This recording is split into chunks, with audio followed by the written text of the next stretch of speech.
모두 이렇게 거룩하고 복된 주일을 맞아서 하나님 앞에 나오신 우리 성도님들을 우리 주 예수 그리스도의 이름으로 환영합니다.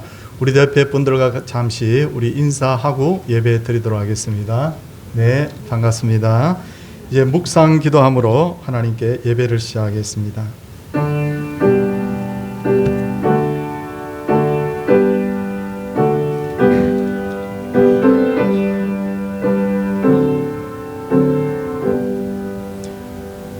할렐루야, 내 영혼아 여호와를 찬양하라. 나의 생전에 여호와를 찬양하며 나의 평생에 내 하나님을 찬송하리로다. 아멘. 사도신경으로 신앙을 고백하도록 하겠습니다. 나는 전능하신 아버지 하나님 천지의 창조주를 믿습니다. 나는 그의 유일하신 아들 우리 주 예수 그리스도를 믿습니다.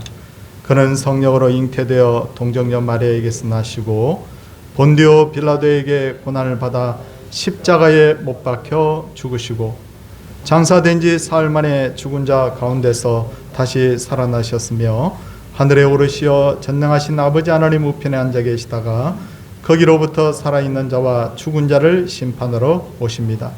나는 성령을 믿으며 거룩한 공교회와 성도의 교제와 죄를 용서받는 것과 몸의 부활과 영생을 믿습니다. 아멘. 찬송 95장입니다.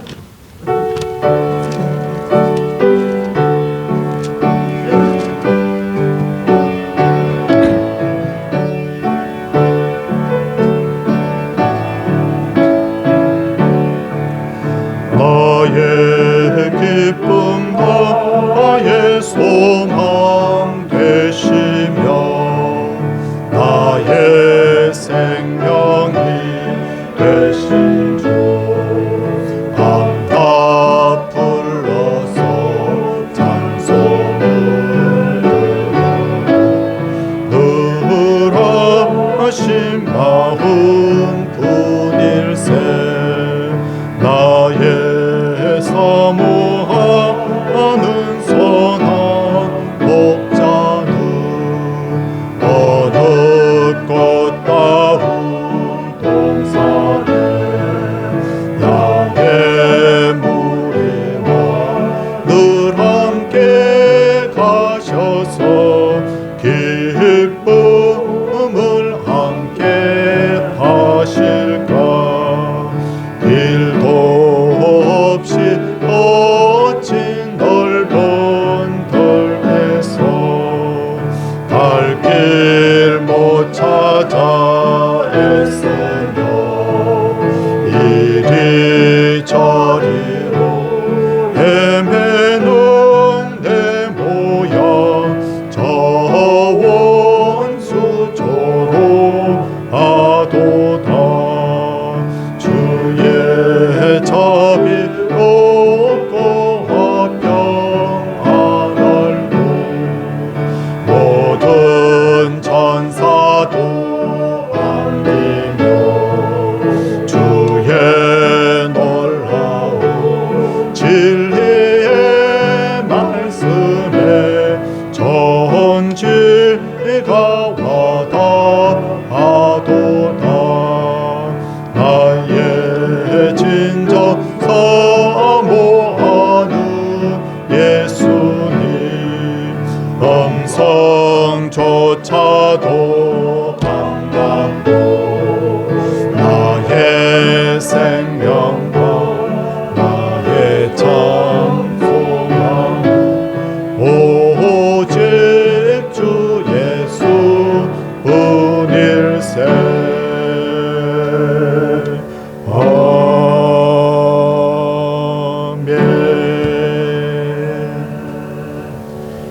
이 시간 백성칠 장로님께서 기도 인도하시겠습니다.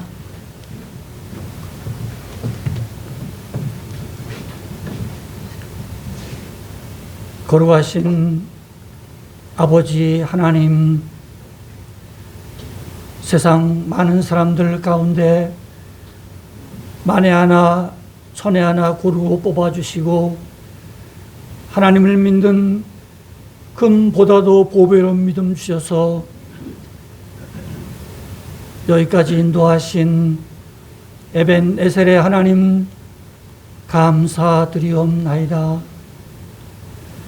지난 한 주일여간도 우리 안고 일어섬을 주장하시며 저희들을 사랑하여 주시되 어미닭이 어린 병아리를 날개 아래 모음같이 지키시고 보호하시고 인도해 주심을 인하여 감사드리옵나이다. 하나님, 이곳에 피로 값주고 사신 서울 동산 교회를 세우시고 이 교회를 통하여 영광 받아주시는 아버지 하나님, 이 한 해 동안 저희 교회가 생명을 얻고 또 풍성히 얻는 교회로 표를 정하고 나아갑니다. 하나님, 계획하고 진행하는 모든 일들 가운데 우리 손에만 맡겨두지 마시고 하나님 함께 해 주시어서 우리 하는 모든 일들로 인하여 하나님 기뻐하시는 열매들이 풍성하게 열매 맺게 해 주시옵기를 기도하옵나이다. 하나님, 생각해 보면 모든 것이 하나님의 은혜이고 하나님의 사랑임을 고백합니다. 육신의 연약함으로 이 모양 저 모양 세상과 짝지어 자행자지하며 하나님 보시기에 아름답지 못한 삶을 살아온 곳, 이 시간 또 주님 십자가 아래 내려놓고 회개합니다. 하나님, 우리의 모든 죄를 도말해 주시옵소서. 하나님, 코로나19로 인하여서 이렇게 마음껏 모여서 예배 드리지 못하는 가운데 있습니다. 하나님, 특별히 긍휼을 베풀어 주시옵소서. 이 모든 되어지는 일들이 하나님의 손에 있는 줄 아오니 하나님, 이 모든 일들로 인하여서 하나님 근심되고 걱정되는 모든 일들이 아버지 하나님 다 제하여 주시옵기를 기도하옵나이다. 아버지 하나님, 이 어려움 가운데 또 하나님 다 지나간 이후에 주실 그 큰 은혜와 그 큰 사랑을 인하여서 미리 보면서 감사할 수 있는 감사의 조건을 날마다 더하여 주시옵기를 기도하옵나이다. 아버지 하나님, 또 기도하옵기는 오늘은 우리 온 교회가 건축 헌금을 통하여서 작정하며 하나님 앞에 나아가기를 원합니다. 하나님, 이 헌금을 통하여서 우리 교회가 또 든든히 세워져 가게 해 주시옵소서. 특별히 아버지 하나님이시여, 우리 하는 모든 일들로 인하여서 물질의 부족함으로 하나님의 일을 더디함이 없도록 하나님 물질의 풍성함도 더하여 주시옵기를 기도하옵나이다. 우리 성도님들 경영하는 사업장과 일터마다 복의 복을 더하여 주시옵소서. 아버지 하나님, 이 어려운 때에 우리 성도님들 경영하는 사업장과 일터가 잘 되어지게 해 주시옵소서. 돕는 손길을 붙여 주시옵소서. 팔로를 개척해 주시옵소서. 흩어졌던 모든 재물들 모아 주셔서 아버지 하나님 축복의 통로로 복의 복을 더하여 주시어서 하나님의 나라를 위하여서 넉넉히 우리를 통하여 쓰임받게 해 주시옵기를 기도하옵나이다. 아버지 하나님, 그래서 우리 성도님들 올 한 해 동안 기도하는 모든 제목 가운데 하나님, 기도하는 것보다 더 좋은 것 주시기 즐겨하시는 하나님의 은혜로 그리해 주시옵기를 원합니다. 아버지 하나님, 그래서 떡반죽 그릇에 풍성함을 더하여 주셔서 구워줄 주인정 구임받는 가정이 한 가정도 없도록 하나님 함께 해 주시옵소서. 아버지 하나님, 또 기도하옵기는 아버지 하나님, 올 한 해 동안 우리 교회가 작정하며 기도하며 후원하는 우리 선교사님들 정하고 또 후원하는 국내 미자립 교회들을 정하고 아버지 하나님, 이 한 해 동안 섬기기를 원합니다. 아버지 하나님이시여, 우리 섬기는 이 섬김을 통하여서 아버지 하나님이시여, 우리 선교사님들 사역하는 현장마다 하나님의 살아계심과 능력됨이 날마다 선포되어지게 해 주시옵시고, 오가는 소식들이 좋은 소식들로 오갈 수 있도록 하나님 함께 해 주시옵소서. 우리 무자립교회들, 우리 교회가 후원하며 기도하는 걸 통하여서 큰 힘이 되게 해 주시옵시고, 어여시 아버지 하나님이시여, 독립되어 성장할 수 있는 교회로 세움받게 해 주시옵기를 기도하옵나이다. 아버지 하나님, 또 우리 병약한 가운데 있는 우리 성도님들이 있습니까? 하나님 찾아가 주시어서 주님 피 묻은 손으로 안찰해 주시옵소서. 아버지 하나님이시여, 하나님의 능력으로 인하여 아버지 하나님 나음을 입게 해 주셔서 아버지 하나님이시여, 함께 예배 드릴 수 있는 날이 오게 해 주시옵기를 기도하옵나이다. 이 시간도 세우신 사랑하는 목사님 붙들어 주셔서 주의 말씀이 말씀되어 선포되어질 때 옥토에 뿌려진 씨앗되어 우리가 아버지 하나님 이 말씀을 통하여 영의 배부름을 얻는 복된 시간 되게 해 주시옵소서. 아버지 하나님, 이 시간 드려지는 예배를 홀로 영광 거두어 주시옵시고 은혜와 복을 풍성히 나리워 주시옵소서. 거룩하신 예수님의 이름 받들어 기도드리옵나이다. 아멘.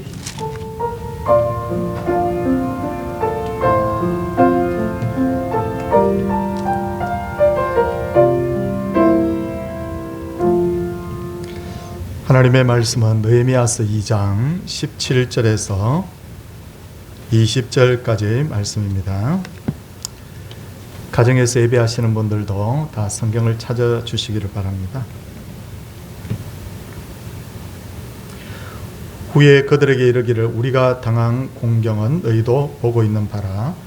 예루살렘이 황폐하고 성문이 불탔으니 자 예루살렘 성을 건축하여 다시 수치를 당하지 말자 하고, 또 그들에게 하나님의 손한 손이 나를 도우신 일과 왕이 내게 이런 말씀을 전하였더니 그들의 말이 일어나 건축하자 하고 모두 힘을 내어 이 선한 일을 하려 하매, 호른 사람 산발락과 종이었던 암몬 사람 도비아와 아라비아 사람 게셈이 이 말을 듣고 우리를 업심여기고 우리를 비웃어 이르되 너희가 하는 일이 무엇이냐, 너희가 왕을 배반하고자 하느냐 하기로, 내가 그들에게 대답하여 이르되 하늘의 하나님이 우리를 형통하게 하시리니 그의 종들인 우리가 일어나 건축하려니와 오직 너희에게는 예루살렘에서 아무 기업도 없고 권리도 없고 기억되는 바도 없다 하였느니라. 아멘.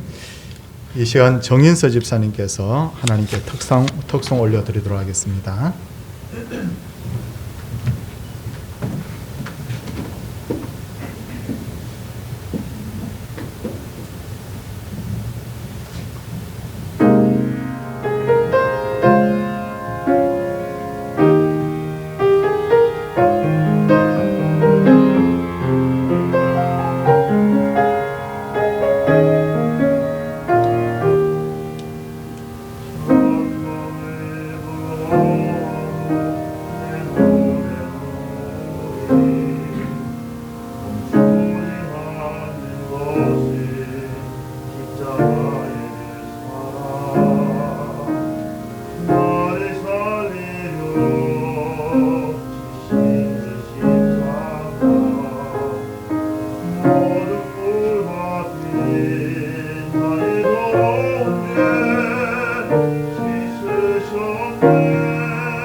나를 향한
찬양 하나님께서 받으셨을 줄 믿습니다.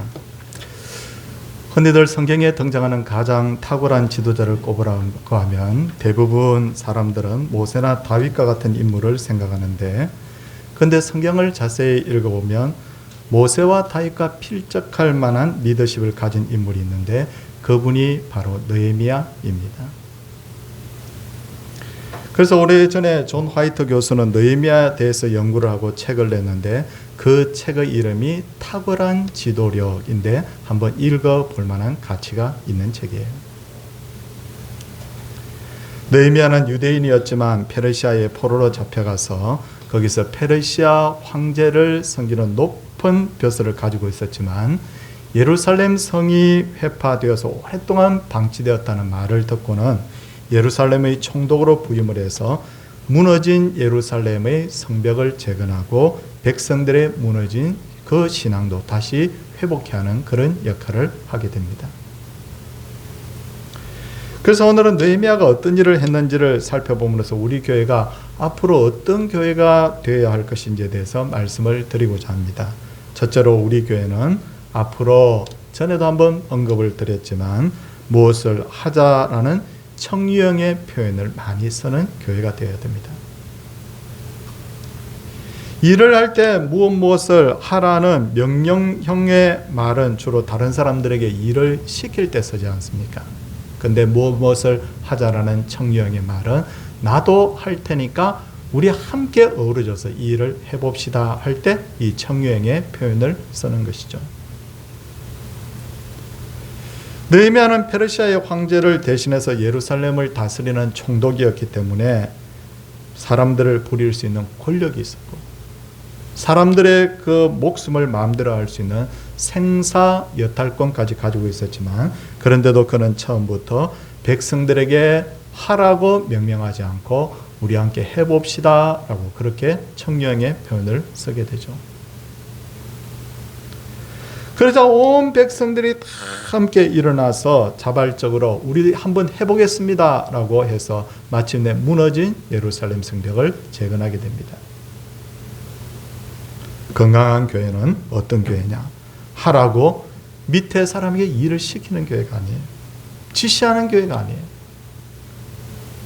옆에 동료들에게 나는 안 할 테니까 당신이 열심히 해 하는 그런 교회가 아니라 진짜 좋은 교회는 한마음이 되어서 해봅시다, 합시다 라는 이런 마음을 공유하는 교회가 좋은 교회입니다. 무엇을 하자는 표현에는 긍정의 마음이 숨어 있습니다. 느헤미야는 무너진 예루살렘 성을 다시 건축해서 하나님께 봉헌해야 되겠다는 분명한 꿈을 가지고 있었고 이 꿈을 실행하면 하나님께서 반드시 도와주신다는 믿음도 가지고 있었습니다. 그래서 그는 앞장서서 이 일을 해보자고 백성들을 설득을 했던 것이죠. 어떤 일을 할 때 보통의 사람들, 세상의 사람들은 일을 할 때 우리 힘으로 과연 그 일을 할 수 있는가에 초점을 맞춰서 먼저 생각을 하지만 신앙인은 이 일이 하나님이 기뻐하시는 일인가 아닌가를 먼저 생각합니다. 이 일이 우리 힘으로 할 수 있는가를 먼저 생각하는 사람에게는 하나님께서 그 사람이 신앙인이라 하더라도 그럼 너희 힘으로 한번 해보라고 그냥 내버려 두죠. 근데 내가 하나님이 기뻐하시는 일을 내가 해보겠다. 내 힘으로는 도저히 안 될 것 같은 일이지만 하나님 기뻐하신다면 내가 한번 헌신해 보겠다. 그렇게 할 때 하나님께서는 그 사람을 홀로 버려두지 아니하시고 그를 도와주시는 거죠. 믿음이 무엇입니까? 로마서 4장 18절을 보면 믿음은 바랄 수 없는 중에 바라는 것이라고 되어 있어요. 하나님이 원하시는 것이라면 반드시 하나님이 도와주신다. 이런 생각을 하고 접근하는 게 바로 믿음이라는 거예요. 그리고 느헤미야가 백성들을 향해서 무엇을 하자라고 한 것은 하나님의 일은 함께 하는 것, 우리가 함께 마음을 합해서 하는 것이 유익하기 때문에 그 표현을 썼던 것이죠. 출애굽기 17장을 보면 이스라엘 백성들이 아말렉과 전쟁을 하게 됩니다. 이때 지도자가 모세였어요. 근데 모세가 전쟁에 직접 참전을 한 것이 아니라 모세를 대신해서 여호수아가 참전을 하게 되는데 모세와 여호수아가 이와 같이 협력을 한 것입니다. 그런 모세는 뭘 했을까요? 산꼭대기에 올라가서 두 손을 높이 들고 이 전쟁에서 이기게 해달라고 기도하고 있었어요. 근데 시간이 지나면서 모세는 피곤해서 더 이상 팔을 들고 기도할 수가 없었습니다. 그때 모세의 팔이 내려오자 이스라엘 백성들은 싸움에서 밀리기 시작합니다. 이때 아론과 훌이 돌을 가져다가 모세로 하여금 앉게 하고 그들이 각각 한 양팔을 하나씩 붙들어 올려주었습니다. 성경은 이렇게 말씀하고 있어요. 해가 지도록 모세의 손이 내려오지 않았다. 그리고 결과적으로 이스라엘은 대승을 거두게 됩니다. 자기 혼자서 어떻게 이 전쟁이 그냥 10분, 20분 만에 끝날 수 있는 전쟁도 아니고 어떻게 하루 종일 이렇게 손을 들 수가 있겠습니까? 모세의 옆에 아론과 훌이 있었기 때문에 이 일이 가능했던 거죠. 성도님들께서 아시는 바대로 모세는 정말 믿음이 대단한 사람이었지만 그러나 그는 크게 낙담하고 아무 일도 하지 못할 때가 있었는데 그때가 언제냐면 백성들이 모두 다 등을 돌리고 계속해서 불평만 할 때였습니다. 하나님의 일은 혼자 할 수가 없는 거예요. 열왕기상 19장을 보면 불의 선지자 엘리야는 탈진해서 브엘세바를 지나 광야로 들어가서 노뎀나무 아래 앉아서 하나님께 죽기를 청합니다. 여호와여 넉넉하오니 지금 내 생명을 거두소서 나는 내 조상들보다 낫지 못하니이다. 그리고 그는 하나님의 산 호렙에까지 갑니다. 그 호렙에 가서 하나님께 이렇게 말합니다. 이스라엘 자손이 주의 언약을 버리고 주의 제단을 헐며 칼로 주의 선지자들을 죽였으며 오직 나만 남았거늘 그들이 내 생명을 찾아 빼앗으려 하나이다. 근데 여기서 주목할 만한 부분이 있어요. 이 말 있죠. 이스라엘 자손이 주의 언약을 버리고 하면서 이렇게 말했던 내용이 한 번만 말한 것이 아니고 열왕기상 19장 10절에서도 한 번 말하고 열왕기상 19장 14절에서 거듭 말하고 성경을 읽어보시면 글자 하나 토시 하나 틀리지 않고 그 말을 반복했던 것은 그만큼 엘리야가 그만큼 혼자서 이 일을 감당하는 것이 그만큼 부담이 되고 힘이 들었다는 거예요. 우리도 답답한 일이 있으면 자꾸만 했던 말 자꾸 하잖아요. 하나님 힘들어요. 하나님이 일을 어떻게 하면 좋습니까? 엘리야가 전부 다 등을 돌리고 오직 나만 남았습니다. 나만 남았습니다. 라고 하나님 앞에 이렇게 부담감을 토로했을 때 하나님께서 그 기도를 들으시고는 내가 이스라엘 가운데 7,000명을 남기리니 다 바알에게 무릎 꿇지 아니하고 다 바알에게 입맞추지 아니한 자라. 무슨 말입니까? 너 혼자가 아니라 너를 돕는 자, 너를 위해 기도하는 자, 하나님 편에 선 너 같은 사람이 7,000명이다. 이때 이 엘리야가 다시 힘을 얻고 하나님의 일을 다시 한번 이렇게 시작을 하지 않습니까? 다윗의 말년을 기록한 사무엘상 23장을 보면요, 거기 타이틀이 하나 붙어 있는데 성경에 뭐라고 타이틀이 붙어 있느냐면 다윗의 용사들이라는 타이틀이 붙어 있어요. 무슨 말입니까? 다윗이 그 위대한 업적을 남기는데 혼자 일하지 않았다는 거예요. 엄청나게 많은 사람들의 이름이 다 기록이 되어 있습니다. 누구는 뭘 했고 누구는 뭘 했고 하면서 성경 한 장을 다 채울 정도로 많은 이름이 나옵니다.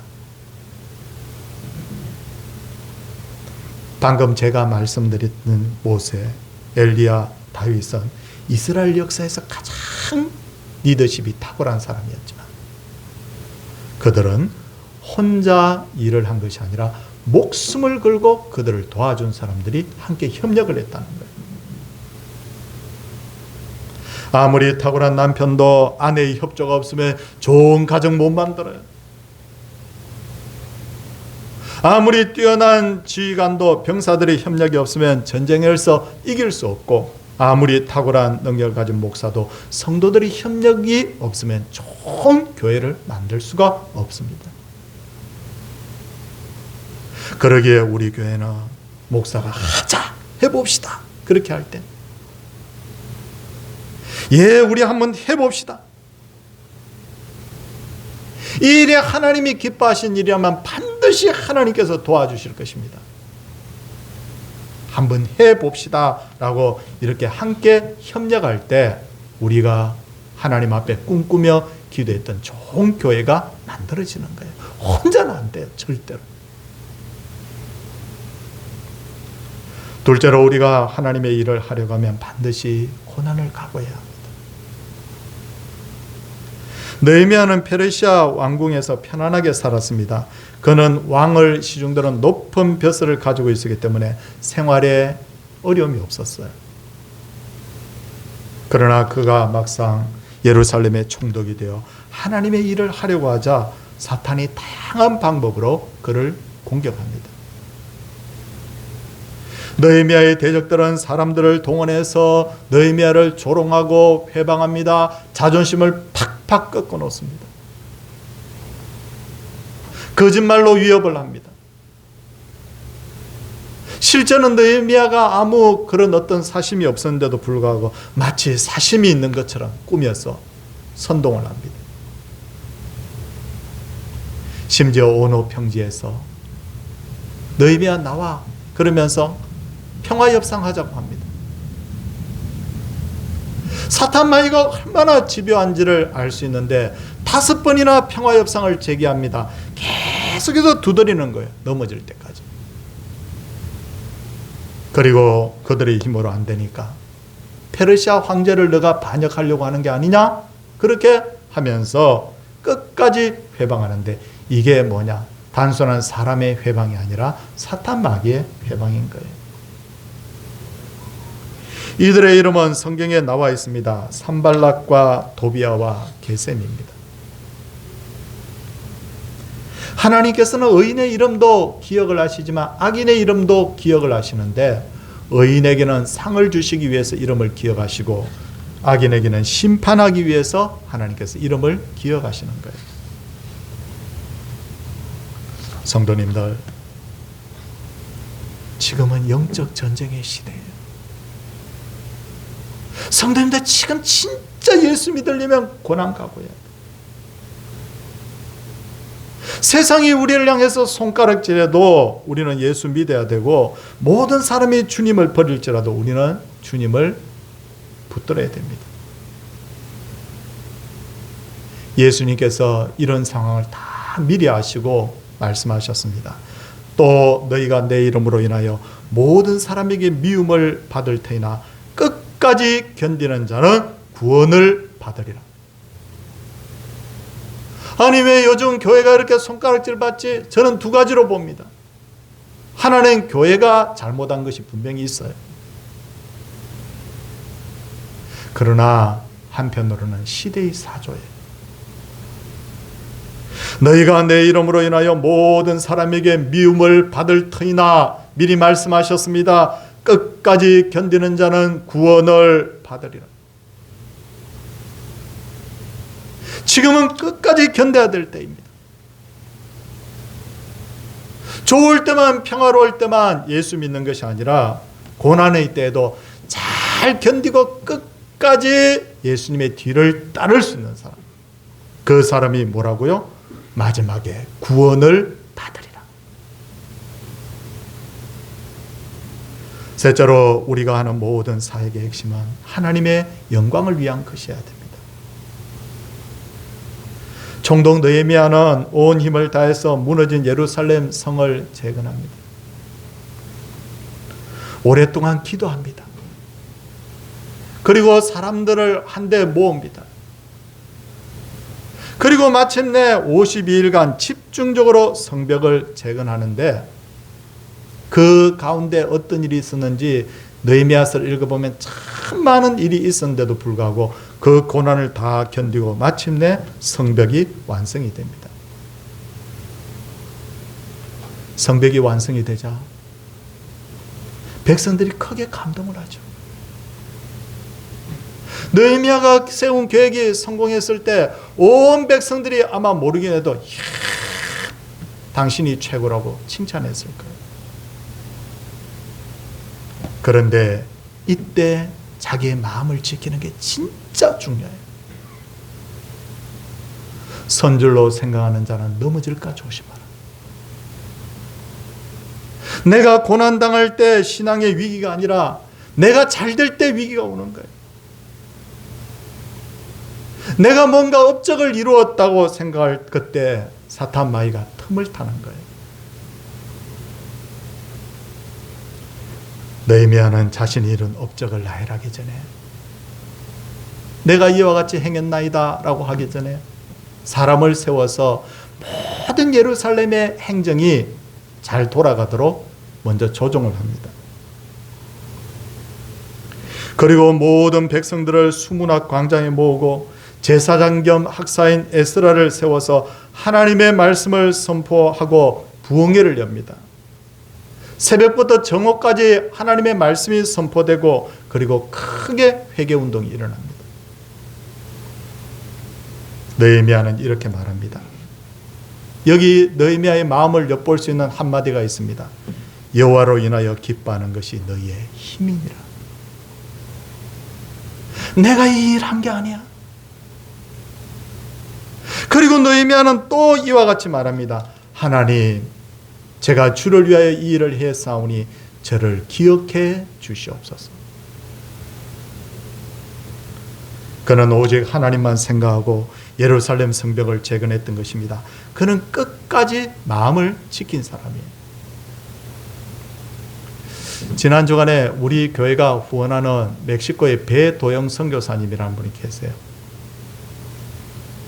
근데 멕시코에 있기 때문에 자주 들어오지 못합니다. 한 3, 4년에 한 번쯤 들어옵니다. 근데 저하고 전화 통화를 하면서 이 선교사님이 뭐라고 말하느냐면 일에 너무 집중을 하다 보니 내가 왜 이 일을 하고 있는지를 잊어버릴 때가 있습니다. 라고 하는 거예요. 그래서 하나님 앞에 나와서 회개한답니다. 정신없이 목회 일을 하다 보니까 내가 왜 이 일을 하고 있지? 누구를 위해서 이 일을 하고 있지? 그걸 잊어버린다는 거예요. 우리도 충분히 그럴 수 있잖아요.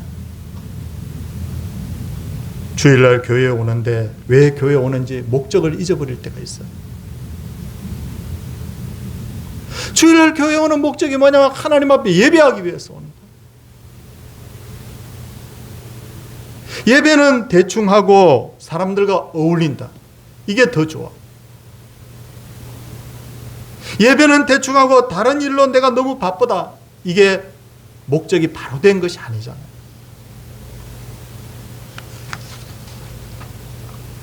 누가복음 10장을 보면 예수님께서 한 마을에 들어가심에 마르다가 예수님을 자기 집으로 초대합니다. 슈퍼스타 예수님입니다. 인기가 그 당시에 엄청나게 좋아졌습니다. 예수님이. 그 예수님이 자기 집으로 들어왔을 때 마르다가 신이 나서 예수님을 대접합니다. 자기 혼자서 음식 만들었겠죠. 자기 혼자서 분주하게 왔다 갔다 하죠. 근데 자기의 동생 마리아는 예수님의 발치에 앉아서 예수님 말씀만 듣고 있는 거예요. 그때 마르다가 화가 나서 예수님에게 주여 내 동생이 나 혼자 일하게 두는 것을 생각하지 아니하시나이까 그를 명하사 나를 도우라 하소서.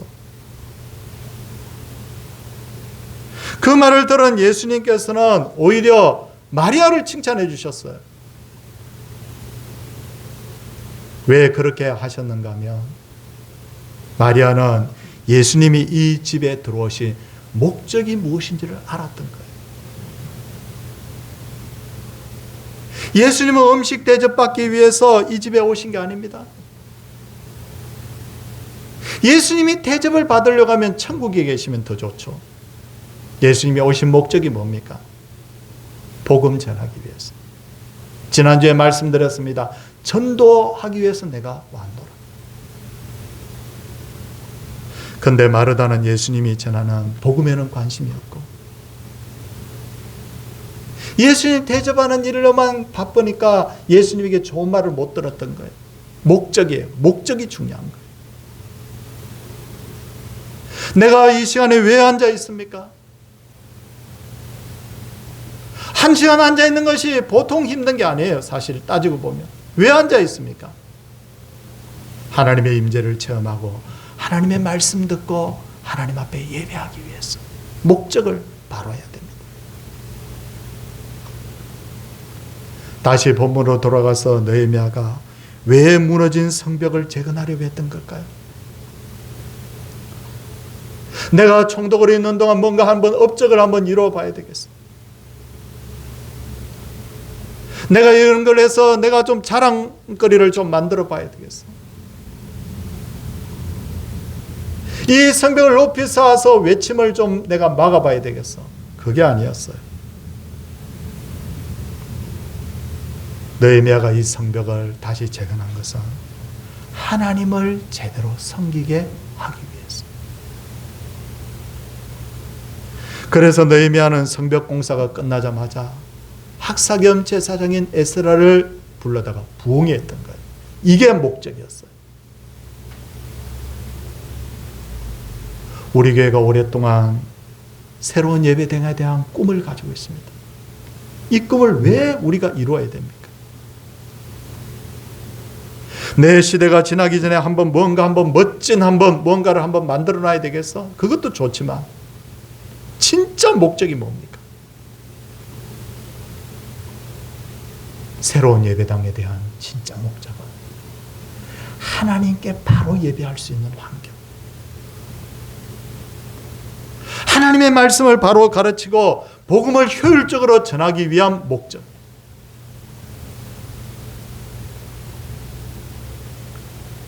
이것 외에 우리가 다른 생각을 하고 분주하게 우리가 다닌다면 우리가 이 시대에 마르다가 될 수 있다는 것을 생각해야 돼요. 성도님들, 유럽에 가보시면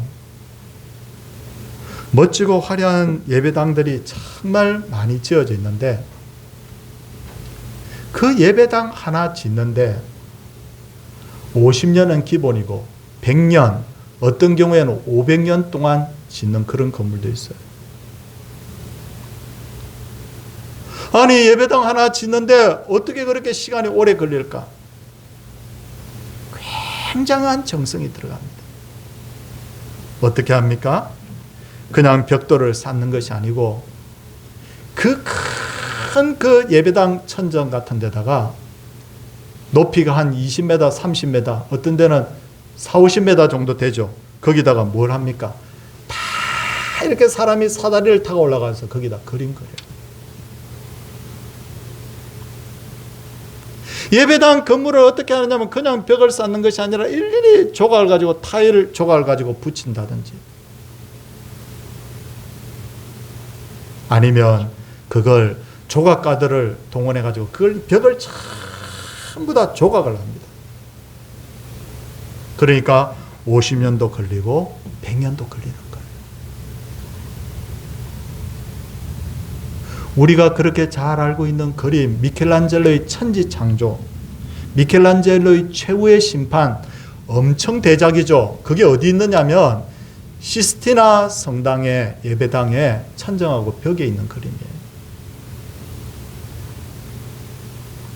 화가가 눈이 멀도록 그걸 거꾸로 이렇게 수십 년 동안 그림을 그린 거예요.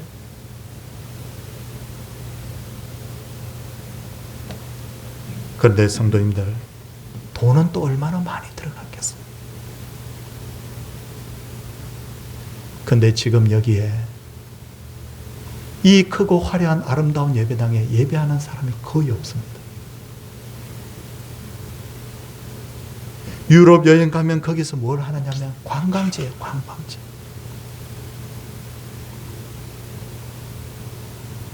왜 그렇게 엄청난 돈과 정성이 들어간 교회당 건물이 왜 관광지가 됐느냐? 교회당을 멋지게 짓는 것에 관심이 아니라 하나님 앞에 얼마나 잘 예배할 수 있는가에 대한 목적의식이 바로 되었더라면 이런 일은 일어나지 않았을 거예요.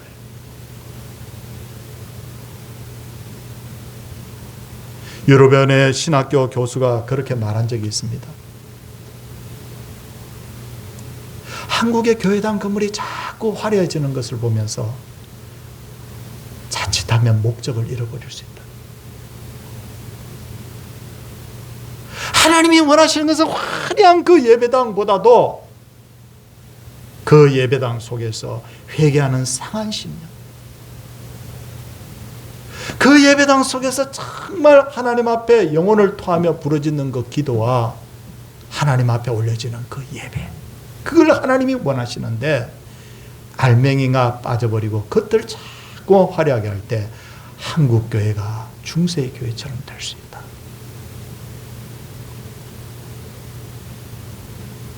사랑하는 성도님들, 지금 교회는 세상으로부터 손가락질 받는 그런 상황이 벌어지고 있죠. 큰 풍랑을 지금 만난 거예요. 이럴 때 우리에게 진짜 필요한 것이 뭐냐면 다시 근본으로 돌아가는 거예요. 우리의 마음을 다시 한번 체크하는 거예요. 내가 진짜 하나님 앞에 바로 서 있는지, 내가 진짜 어떤 경우에도 고난을 각오하고 주님의 그 뒤를 따를 각오가 되어 있는지. 감히 말씀드립니다. 앞으로 코로나보다 훨씬 더 힘든 일이 있을 수 있어요. 그럴 때도 신앙을 지킬 수 있는 각오를 하시기를 바랍니다. 더 힘든 일이 있을 수 있어요. 예수 믿는다고 더 핍박받고 더 조롱받는 순간이 오더라도 나는 주님의 손을 붙들겠나이다. 우리 신앙의 각오를 새롭게 할 수 있기를 바랍니다. 온 성도가 마음을 합하는 교회, 어떤 고난 가운데서도 믿음을 지키는 교회, 무엇을 하든지 하나님의 영광을 위해서 일하는 교회, 목적이 바로 된 교회, 중심이 바로 된 교회, 서울 동산교회가 이와 같은 아름다운 교회 되기를 주님의 이름으로 축원을 드립니다. 이 시간에 찬송하기 전에 우리 건축 헌금 작정 시간입니다. 지난주 선교 헌금 작정해 주신 분들 감사하고, 또 하지 않으신 분은 가정에 계시더라도 꼭 작정에 동참해 주시고, 이번 주간에는 선교 헌금도 꼭 동참해 주시기 바랍니다. 앞에 우리 헌물에 수종 드실 분을 한 분 앞으로 모시도록 하겠습니다.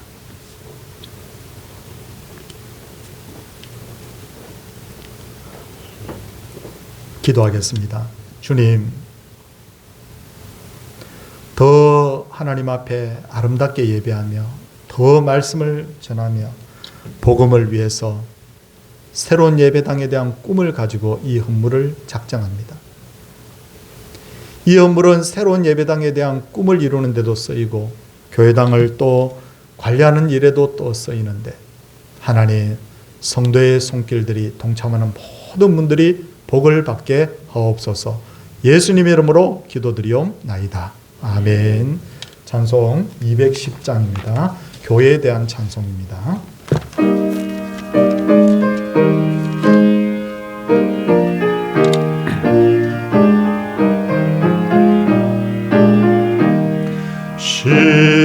시온성과 같은 교회, 그의 영광 한없다.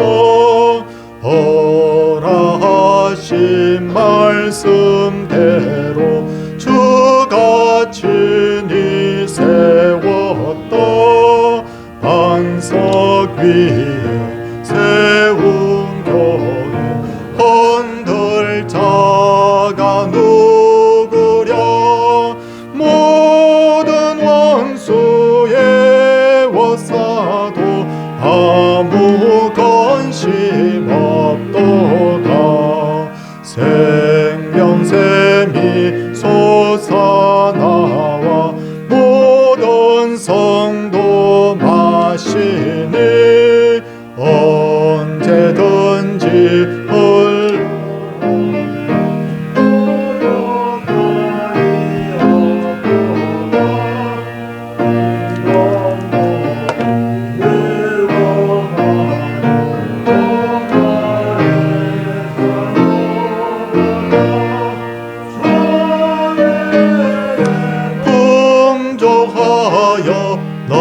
지고도 넘친다.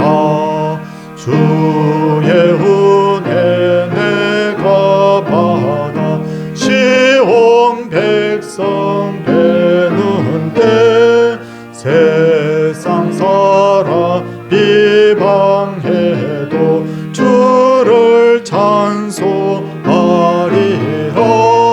세상 헛된 모든 영광 아침 안개 같으나 주의 자녀 받을 복은 영원 무궁하도다.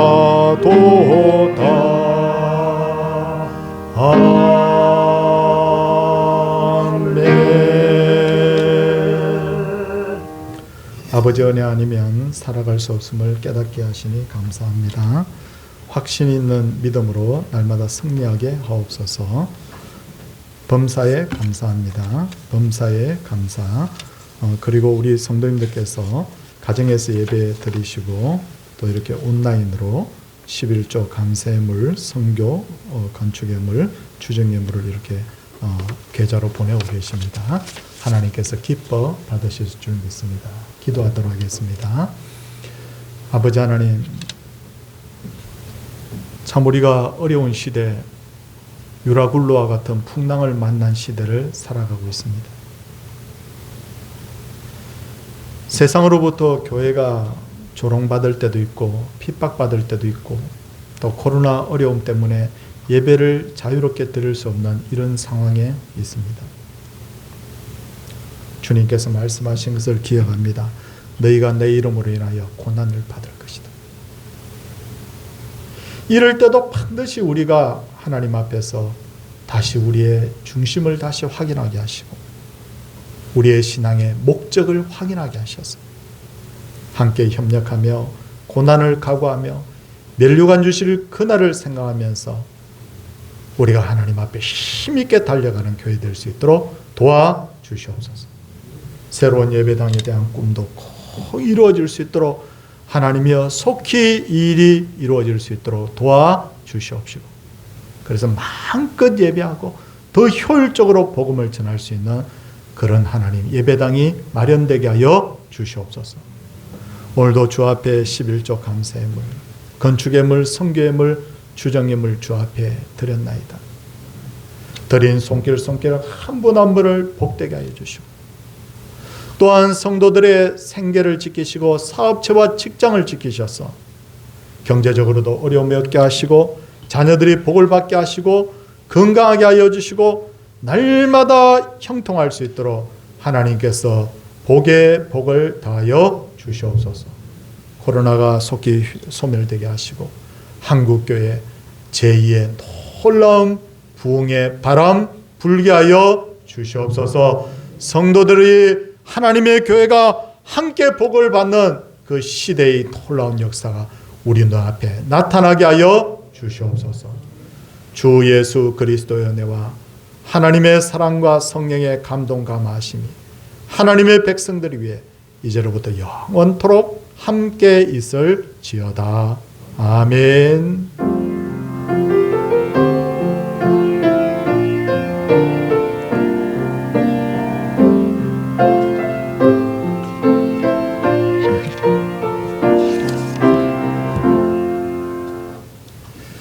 성도님들께 광고 드리도록 하겠습니다.